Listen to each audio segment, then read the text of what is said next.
এখানে আমি নিয়েছি প্রায় 2 কেজির মতো। আমি কিছু এখনো জ্বালাইনি। এখানে চিনি দিয়ে দিচ্ছি। চিনি দিব প্রায় এখন 1 কেজির মতো, লাগলে পরে আবার দিব, কিন্তু চিনি লাগে এই আচারটা বানাতে গেলে। এখানে আমি 5 কাপ চিনি দিয়েছি। চিনিটা একটু গলার অপেক্ষা করবো। চিনিটা বললে আমি চুলাটা জ্বালাই দিব। আমি চুলাটা জ্বালিয়ে দিয়েছি। এই যে চিনিগুলো দেখেন গলে আসছে।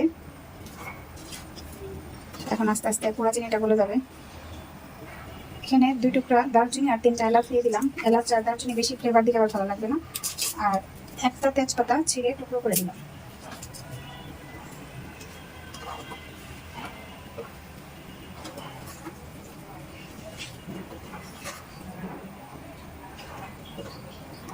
এখানে আমি 5 কাপ চিনি দিয়েছিলাম, এখানে আরেক কাপ দিলাম।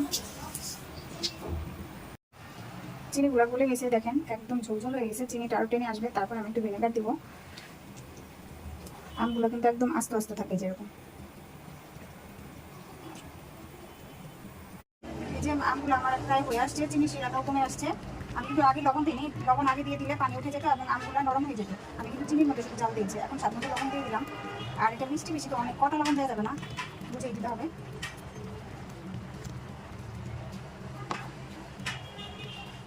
লবণটা মিশিয়ে নিলাম। এই যে দেখেন এখানে 1/4 কাপ এখানে দিয়ে দিলাম ভিনেগার নিলাম। এই ভিনেগারটা দিয়ে দিলাম। আচার হয়ে গেছে আমের কাশ্মীরি আচার। এটা আরও কাজ বাকি আছে। এখন চুলাটা আমি বন্ধ করে দেবো। এখন ঠান্ডা হওয়া বাকি, তারপর বাকি কাজ দেখাচ্ছি।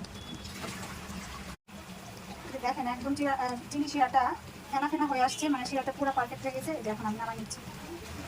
আচার কিন্তু আম কিন্তু একটু ভাঙে না, দেখছেন আস্তে আস্তে আস্তে সবগুলো।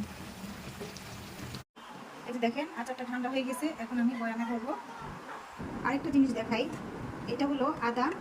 আদা ছিলে কেটে, এই যে আমি কিন্তু একদম পানি মুছে টিস্যু দিয়ে তারপর আমি এভাবে ডিজাইন করে কেটেছি আদাগুলোকে। দেখছেন ডিজাইনটা হয়তো আমারটা বেশি সুন্দর হয় নাই, আমার দাদি এভাবে করতো। এই রেসিপিটা আমার দাদির হাতের। আর এই যে এটা কিন্তু শুকনো মরিচ বিচি ফেলে দিয়ে চিকন চিকন করে কেটে নিয়েছি। এই যে বিচিগুলো কিন্তু আমি নিব না, বিচিগুলো ফেলে দিয়ে তারপর আমি বয়ামে ভরবো। ঠিক আছে, এই যে দেখেন, দেখে বুঝতে পারছেন হয়তো। এই যে চিকন চিকন করে কেটেছি আমি।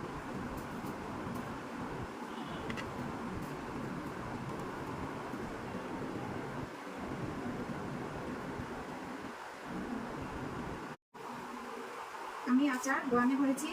আর বয়ামের ভিতরে আদা আর মরিচগুলো এইভাবে সাইডে দিয়ে দিয়ে সুন্দর করে সাজিয়ে আচারটা করতে হবে। কাঁচা আদার যে একটা ফ্লেভার আছে, এই ফ্লেভার কাঁচা আদার আর হলো শুকনো মরিচের যে একটা ফ্লেভার আছে, সেটা আচারের ঝোলা আসতেছে। আর খুবই সুস্বাদু। এইভাবে আচারটা আমার দাদি বানিয়ে বয়ামের ভিতরে ভরে রাখবে। আর খিচুড়ি অথবা কলার সাথে খেতে তো খুবই মজা লাগে। আচারগুলো কেমন হয়েছে কমেন্ট করে জানাবেন।